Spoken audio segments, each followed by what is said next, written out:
오늘 우리가 제목은 근심의 사슬을 끊고 하나님의 평안으로 살아가라, 이런 제목으로 말씀을 나누기를 원합니다. 우리 주변에 많은 사람들이 자유롭게 살아가는 것처럼 보입니다.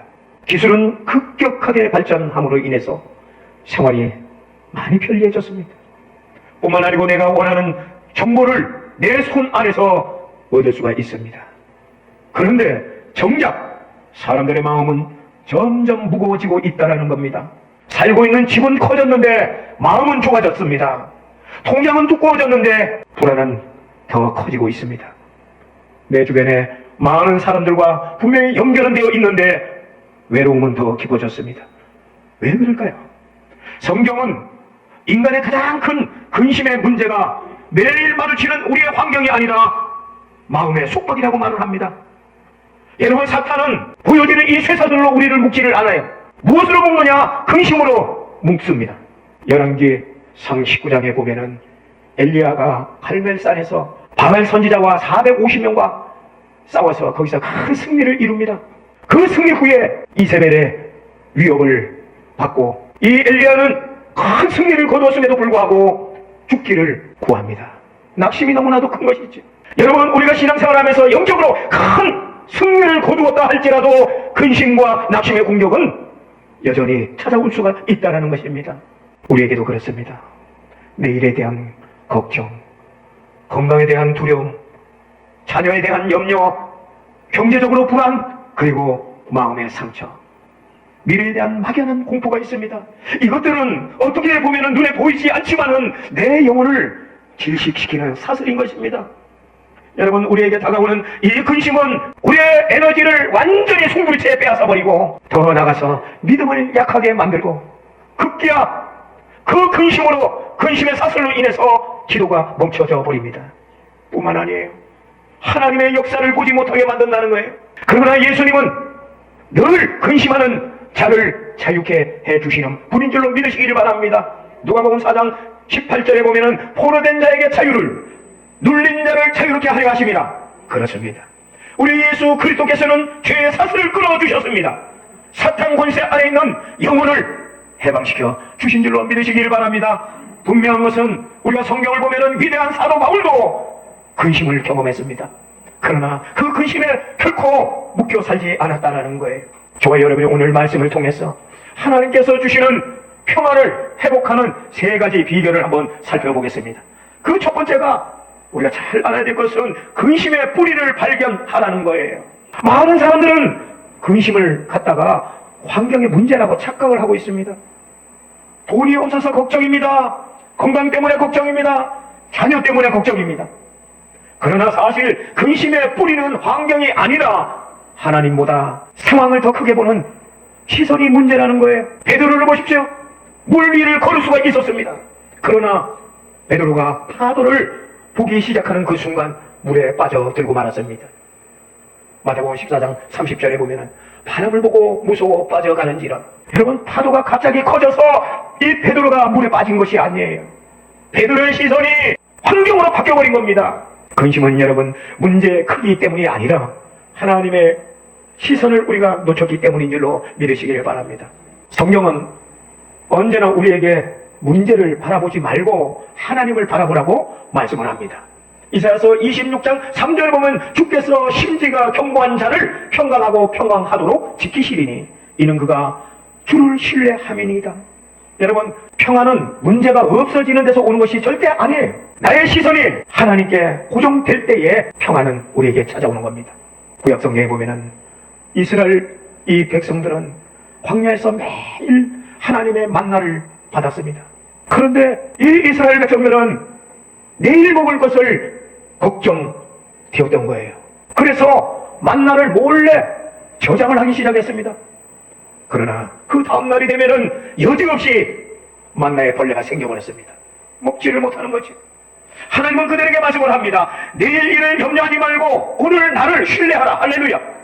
놀랍게도요, 광야 40년 동안 하나님은 단 하루도 공급을 멈추지 않으셨다. 여러분, 문제는 공급이 아니라 하나님에 대한 신뢰였습니다. 혹시 지금 여러분 하나님보다도 문제를 더 오랫동안 바라보고 있지는 않습니까? 안 되는 거예요. 근심이 여러분 곁에 밀려올 때마다 여러분은 하나님께 질문을 하셔야 돼요. 이 문제보다 하나님이 더 크신가? 대답은 언제나 같습니다. 그렇습니다. 문제가 커진 것이 아니라 하나님을 바라보는 믿음이 작아진 것입니다. 그렇기 때문에 이렇게 기도해야 돼요. 마가복음 9장 24절에 주여 내 믿음 없음을 도와주옵소서. 하나님 환경보다 말씀을 붙잡겠습니다. 이렇게 말이죠. 왜 이렇게 기도를 해야 합니까? 상황은 시시각각 변해도 하나님의 약속은 변하지 않기 때문인 줄로 믿으시기를 바랍니다. 주님, 내가 기도의 자리를 떠나지 않겠습니다. 이런 고백이 있어야 돼요. 나의 주님 예수 그리스도 끝까지 내가 신뢰하겠습니다. 여러분 입술에 이런 간절한 주님의 신뢰의 기도가 있어야 되는 것입니다. 히브리서 12장 2절에 보면은 믿음의 주여 온전케 하시는 예수를 바라보자. 여러분 결단해야 합니다. 나는 환경으로 말미암아 흔들리는 믿음을 보지 않고 변함이 없으신 하나님을 바라보겠습니다. 여러분 어떤 상황 속에서도요 말씀과 기도의 자리를 지키며 예수 그리스도만 의지하여 끝까지 믿음의 길을 지키겠다고 여러분 하나님 앞에 고백하는 여러분 되시기를 바랍니다. 두 번째로 보면은 근심을 기도로 교환을 해야 하는 겁니다. 많은 사람들이 근심을 해결하려고 밤새도록 생각을 합니다. 그러나 그 생각은 근심을 결코 해결하지를 못하는 거예요. 생각이 길어질수록 깊어질수록 근심은 더욱 커지는 겁니다. 근심은 머리에서 자라고 기도는 무릎에서 자라는 겁니다. 오늘날 많은 사람들이 기도보다 걱정을 더 많이 연습을 합니다. 빌립보서 4장 6절에 보면은 아무것도 염려하지 말고 다만 모든 일에 기도와 간구로 할렐루야 하나님은 염려를 없애버리라고 말씀을 하지 않으셨습니다. 기도로 바꾸라는 거예요. 기도는 문제를 하나님께 맡기는 영적 이양 작업입니다.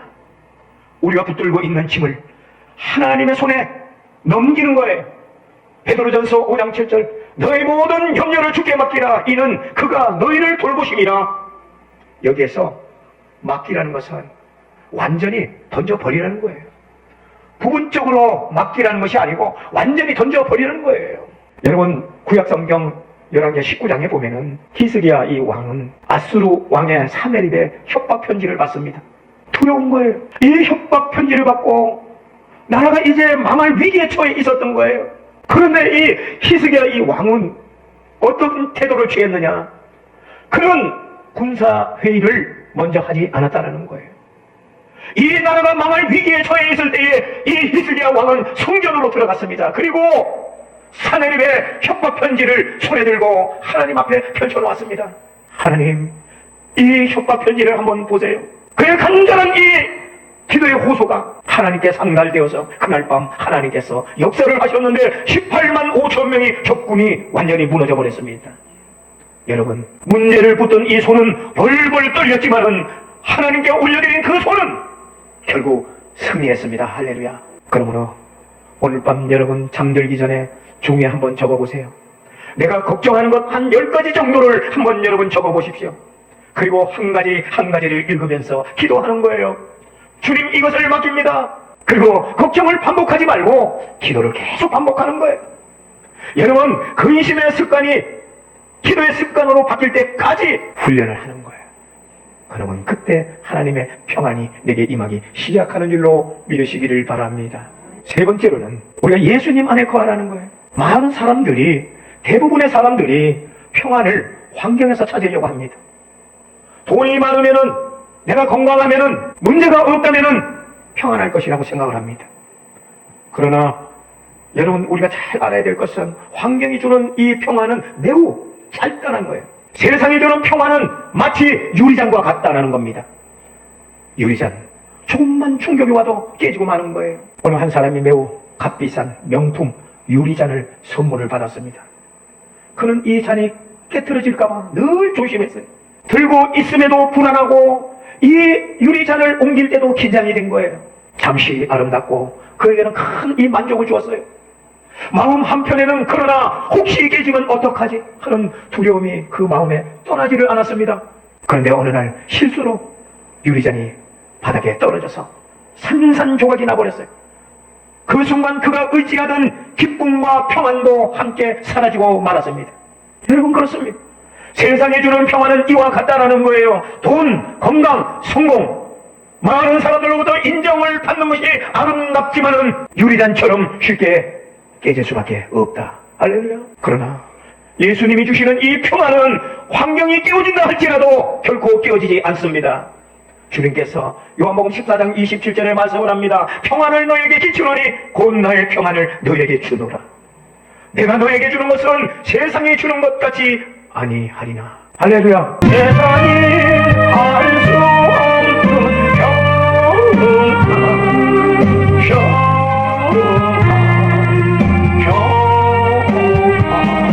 평안을 내게 주노라. 예수님은 세상이 줄 수 없는 평안을 우리에게 약속을 하셨습니다.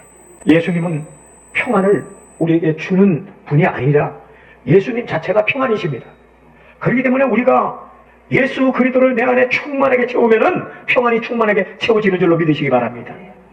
예수님 안에 머물 때에 평안이 찾아온다는 거예요.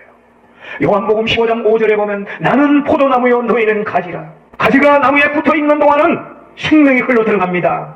할렐루야. 그러나 가지가 나무에서 떨어지는 그 순간에 마르기 시작합니다. 우리의 신앙생활도 마찬가지예요. 예수님과 멀어질수록 내 안의 근심은 점점 확대되어 나가는 겁니다.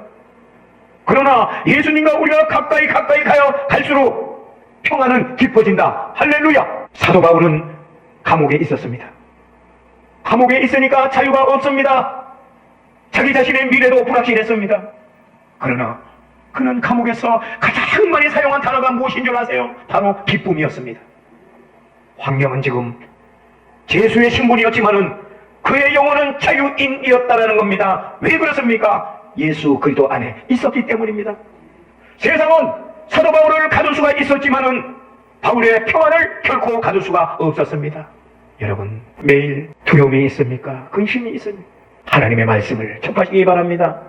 매일 여러분 예배의 삶을 사시기를 바랍니다. 매일 주님과 대화하는 여러분 되시기를 바랍니다. 평안이라는 것은 내 노력으로 되는 것이 아니라 예수님과 동행할 때 흘러 들어오는 열매인 줄로 믿으시기를 바랍니다. 여러분, 예수님과 동행할 때에 우리 안에서는 생명의 평화가 흘러 넘치는 줄로 믿으시기 바랍니다. 예수 그리스도의 십자가는 근심의 종착역입니다. 사랑하는 성도 여러분, 우리가 살면서 내게 다가오는 근심은 결코 가볍지가 않습니다. 그러나 그 근심보다 더 큰 것이 있다는 사실을 깨달으시길 바랍니다. 바로 예수 그리스도 십자가인 것입니다. 예수님은 십자가에서 우리의 죄만 담당하신 것이 아니에요. 우리의 슬픔과 두려움과 염려까지 모두 담당해 주셨습니다.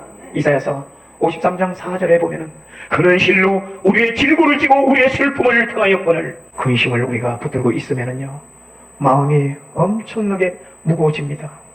그러나 십자가를 붙들면은 내 안에 평화가 찾아오는 것입니다.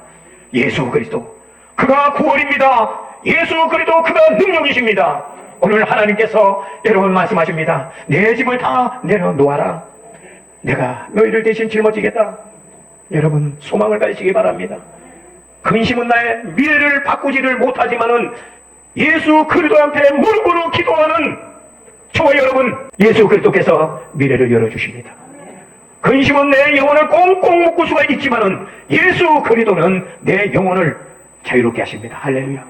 그러므로 여러분 오늘 꼭 결단하시기 바랍니다. 문제를 바라보지 말고 하나님을 바라보시길 바랍니다. 걱정을 여러분 붙들지 말고 걱정이 내 앞에 있을 때에 기도로 하나님 앞에 맡기시기를 바랍니다. 환경을 의지하지 마세요. 내 주 예수 그리스도 안에 거하시기를 바랍니다. 그때 하나님께서 약속하신 모든 지각에서 뛰어난 하나님의 평강이 여러분 이 마음과 생각을 지켜주실 것입니다. 할렐루야.